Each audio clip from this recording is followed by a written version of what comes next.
Emily Bellman, Landon Richard, Aria Conklin, Evelyn St. Pierre, and Ariel Belmer. Here's Camilla with the rest of morning and afternoon. Cheer practice and cast at 3:15. Boys basketball at 3:15. Girls basketball at 4:45. Monday after Thanksgiving break, there's middle school brass at 8 and elementary brass at 8:30. Today is the B-Day, last day of rotation 4, day 58. Please stand up. Where is everyone? Sorry.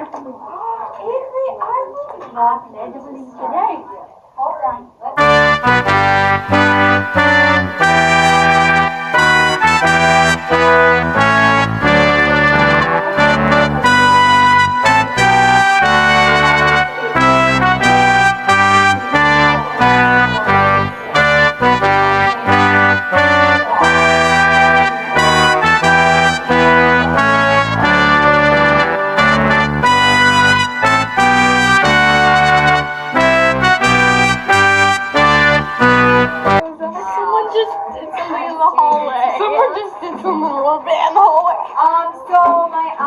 What do you put those after? Not optional journal. My optional attendance question was up there and then I lost it.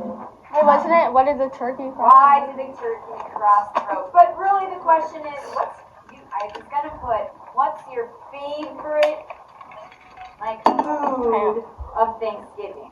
And it can be anything, like in my family, my mother-in-law is Italian, and my favorite food at Thanksgiving is the lasagna that she prepares. So, yeah. Turn on, who would like to start that? Liv, I love it. It's fine.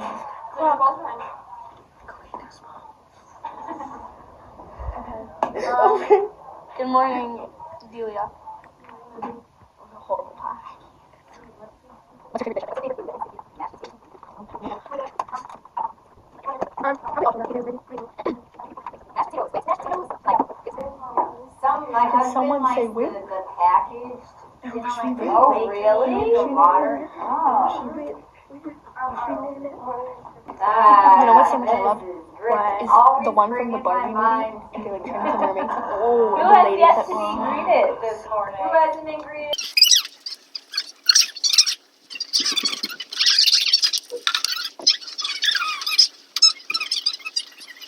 Mr. Patterson, what's your favorite food at Thanksgiving?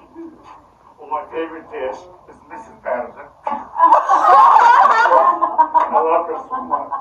Did you just say you didn't like her yesterday? You just said you were going to get her cold My yesterday. mom made us stuffing growing up with just hamburger and potatoes. But nobody will make it for me. Just a little suspicious. Yeah, oh, it's good. Live Laugh Love and Survivor Story. LLP. LLP. Oh wait, no, LLLP. Olivia, what's your favorite dish? Hi, Waylon.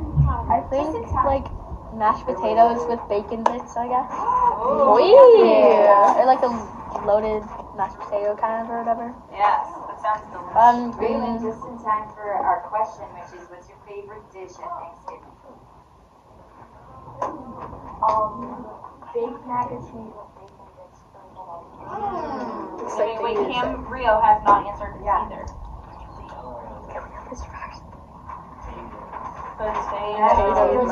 Potatoes.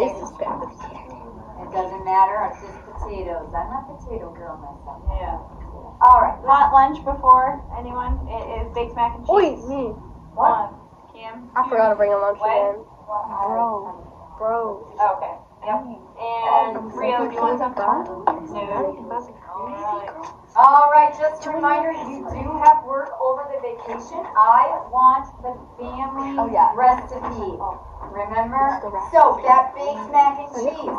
Tell us how your mom or dad or whoever makes this. You can talk to a family member. Put that phone down. Unless you want to take a picture of you making the baked mac and cheese with a family member. But put that phone down. Write down the recipe. I gave you a sheet that you could write the recipe down, but we will be typing it up.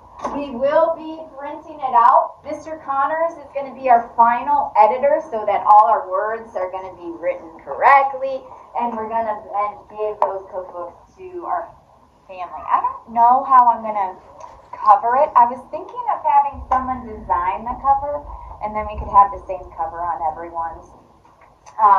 And then I was thinking we should put a little bio of everyone, like Waylon is an eighth grader who enjoys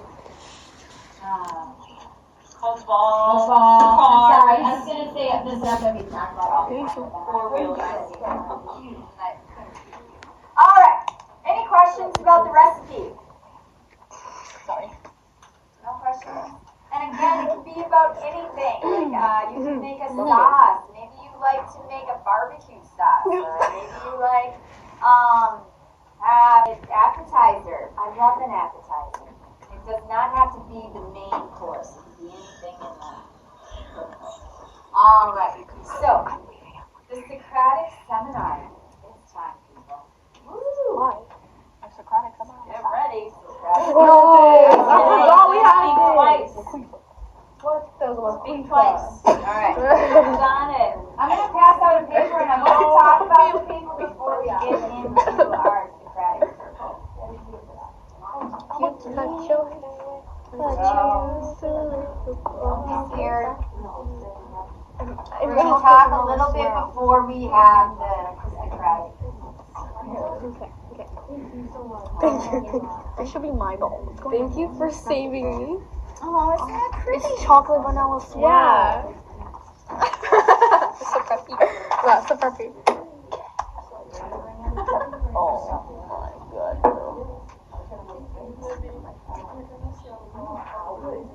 Oh lordy, bro. A lot of movies?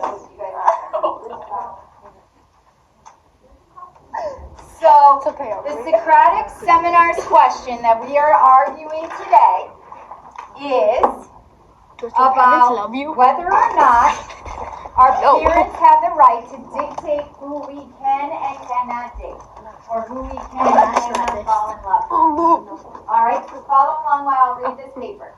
It says, the question is framed by the opening conflict of the play, where Aegeus invokes the ancient Athenian law, seeking to force his daughter Hermia to marry Demetrius, or face death or a convent if she chooses Lysander.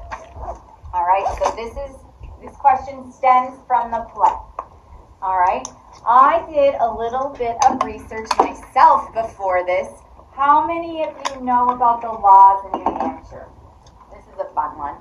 How old do you think you can be in order to independently marry someone in the state of New Hampshire? Waylon, 18 is He correct. took my answer. All right. Now, at I'm gonna say one 22.